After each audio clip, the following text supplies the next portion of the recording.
Good morning, you lot. Right, I've got several jobs to do today, but before we do that, I've been asked to talk about batteries for receivers for Nitro cars. Apparently people are getting confused about what type of battery and all that bollocks for RC cars. So let's have a look. You just have to excuse this. This is a window washer pump for a Dacia Stepway or Dacia, and the bottle for it. I've got to go and fit it. It's sitting on the driveway. I've got to go and fit a new window washer bottle and pump, or an old bottle and a new pump to it. But that's the job for today. But before we do that, I've been asked to what the bloody hell is that doing here? For goodness, piss off. I've been asked to talk about receiver batteries for Nitro cars, and also the ways to charge them up and the ways to connect them. Let me just get rid of that bloody thing. So, because like I say, apparently people don't know what to do or whatever. So, normally when you buy a Nitro car, it'll come in it will be a stupid battery pack like that, and you just put a cover on it and walk away. It's one of these. You put the AA batteries in there. Normally this is what you get with it, but the trouble is they're not very good. One reason being the batteries can pop out a little bit and not connect properly, in which case your car's going to run away because the receiver's not going to be getting any power. So any fail-safe mechanism you might have, whether it be AM with a fail-safe or 2.4 gigahertz with a built-in fail-safe, it ain't going to work because it still needs power in order to operate. And if the power's been disconnected because the battery's popped out slightly and become disconnected, there is no power, thus any fail-safe mechanism won't work. So whatever throttle position you was at the time, it's going to stay there. Unless you've got a throttle return spring, it might pull it back in, but the servo will probably hold it in place. So usually they're a load of rubbish. If you've got one of these and you're running one, you can put a cable tie or two around the batteries to keep them in place, but then you still got the problem that AA batteries, 1.5 volts or 1.3 if they're rechargeable, aren't particularly good. So get rid of that. What you want to do, get yourself one of these Hump pack. You can get them in long form or rectangular form if your receiver box requires that sort of thing. Most receiver boxes will take a hump pack, and they're called a hump pack because they're in a hump configuration. You've got 3 cells at the bottom and 2 at the top. You can get them in different voltages, and hopefully you can get them when they're in focus. This particular one doesn't. Oh, it's in focus now. Lovely. 1600 milliamps, and the potential is 1. Oh no, where is it? What's the potential? Sorry, 6 volts. Why did I say 1 point? Well, ignore me on that bit. The potential there is 6 volts. So you can get them at 4.8. You can get them at more volts than that. Whatever, 7 point, whatever you want to get them at. But you get one of these different types. You can also get them with an extra. This is the power cable, but you can also get them with an extra cable popping out there. That's for charging.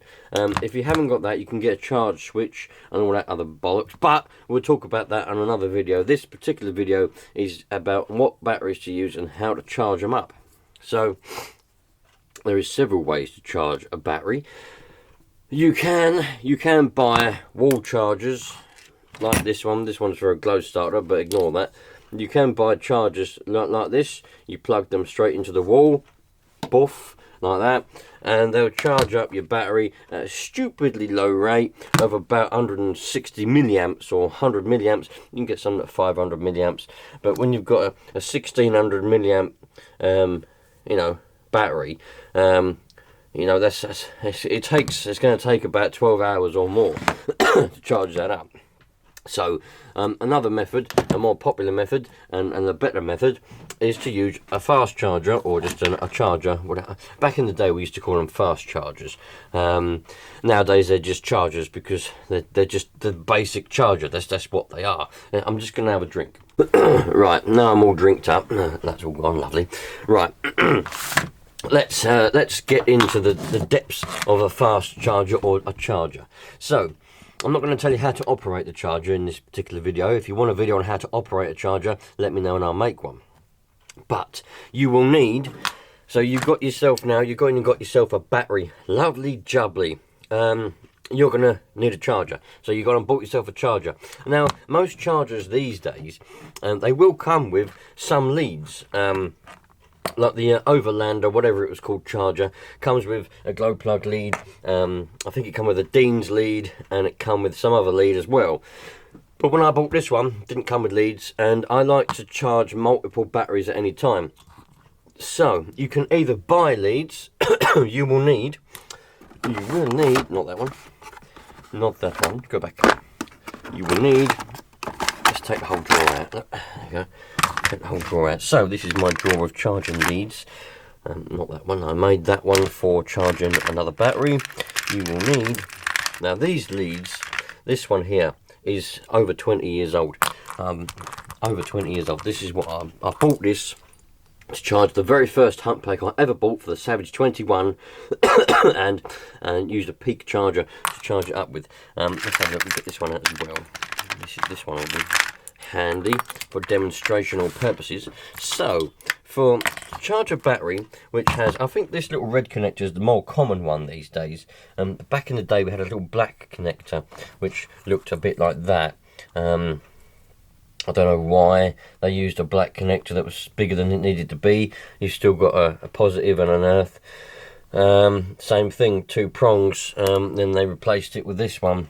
Well, not replaced it, but this one seems to be more prominent these days. Anyway, so you'll need a lead. There you go. Go and buy one of these, or you can make one, because you can buy these little connectors on their own.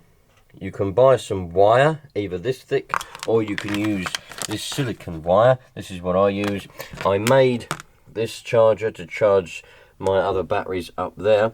I made that, and with these little connectors, little bullet connectors here, you can buy those. Where are they? You can buy them. There we go. Look, I've got a little pack of them there.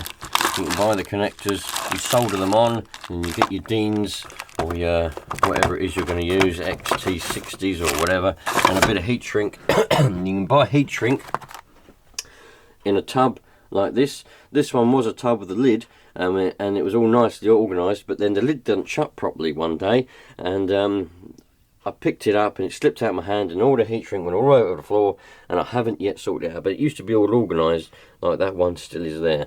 But anyway, you can buy tubs of heat shrink, all different sizes, to put over your bullet connectors. I also made this Dean's connector here, what goes around there, and this little adapter to charge up a glow plug. Didn't make that one. I made this one here, a little small Dean's connector to charge a small battery. Didn't make that. I made that other glow plug charger, and I also made this here for charging the little batteries with the little black plug on it. The little batteries for the kids' little RC cars, which go in there. Anyway, back onto receiver batteries before we get carried away. So, if you've got a battery with the little black connector on, you can still use, you can still, because all they are, they're basic electronics. You've got red and black, which is positive and negative on your battery. Right, all you got to do is make sure you get them the same, and you'll be perfectly fine.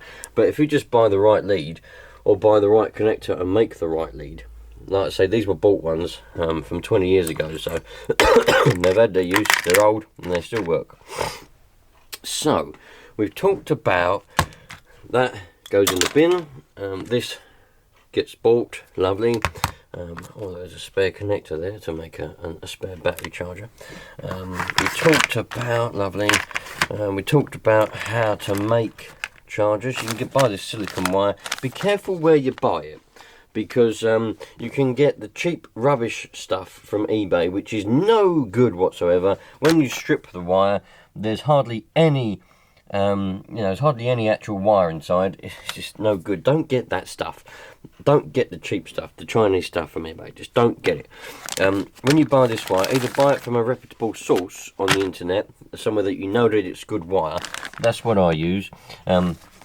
I don't know why we use the American wire gauge over here in England. It's just confusing. But we've got 14. It's a nice thickness. Look, you can make decent charging cables with it. Actually, this one's slightly thicker. It's different wire that I had at the time, and then I used this wire to make a better one. Not a better one, but that was thicker wire. But be careful where you get it. Some places sell it ridiculously expensive. Some places you can get it for £1 a metre. And if you're just going to make some charging cables, a metre of it is more than enough. So for £1, so £1 for the red, £1 for the black, £2, and some connectors you've made yourself, you can make yourself more than one charging cable. Whereas if you buy the charging cable, including these ones, we're on about the whole lot, you're looking at a few quid.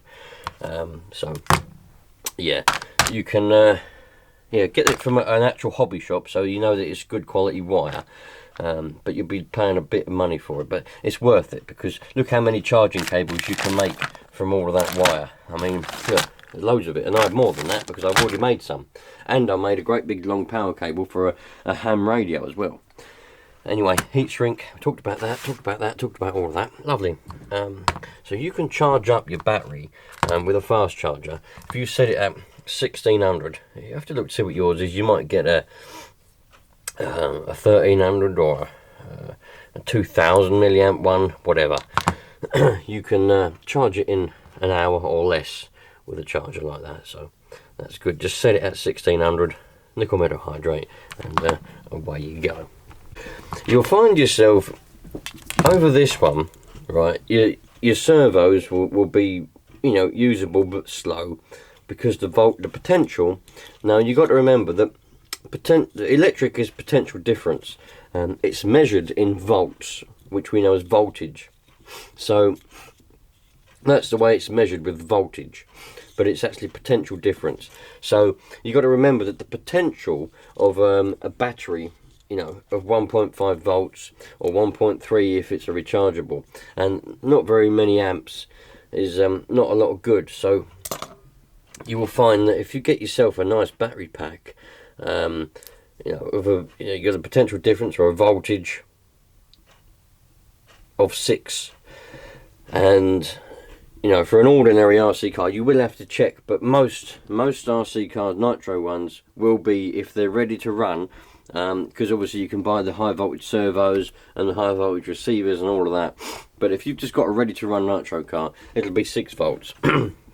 So and you know, the more amperage you buy, right, this one's 1600, you can get 1700, you can get 1800, 2000, whatever, 2200. The more amperage, the longer it will last, and the more sort of power it'll have. So your servos will be quicker, more responsive, the battery will last longer, you'll be able to get more goes out of the battery before you have to go and charge it up, and it'll just be better overall. So I would even go as far as to say, if you've bought yourself a brand new Nitro car, or even a second-hand one, just don't fanny around with the battery packs and all of that. Look, I've got so many of them, when I take them out, I just can't bear to throw them away, just in case they do come in handy for something or another.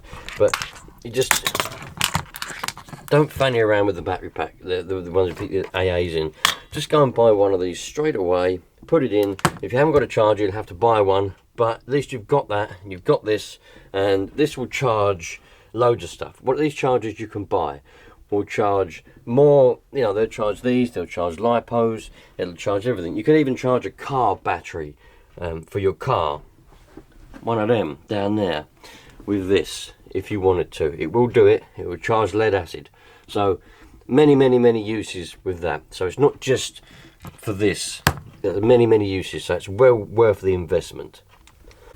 I recommend this one because it's good. It's got the storage mode in it for lipos.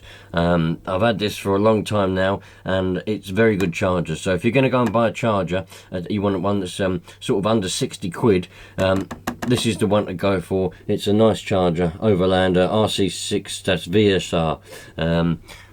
Or you can get the one that I've just showed you a minute ago, but this is a good one. So there we go. There's not a lot else really to say. I mean, a lot of people might overcomplicate it, but it's very simple. As I've said, these hump packs, or if your receiver box can't take a hump pack, you can buy the 6-volt receiver batteries. Just either go down to the local shop, your local hobby shop, and say, I need a 6-volt receiver battery for this car. It's got to be the long one. They'll know what to give you. Or look on the internet, search on wherever you want to go, whatever website you want, receiver batteries, Nitro receiver battery, and so hopefully something will come up and you'll better pick one, you know, the size that you want. But yeah, or you can just make your own cables. You can buy the cables. So that's what you need to do, you lot. I think I pretty much covered it all. None of you should be confused anymore. You should all know exactly what you got to do. Get yourself a hump pack or some kind of rechargeable battery pack, and get rid of that. That can, well, don't get rid of it, don't bin it.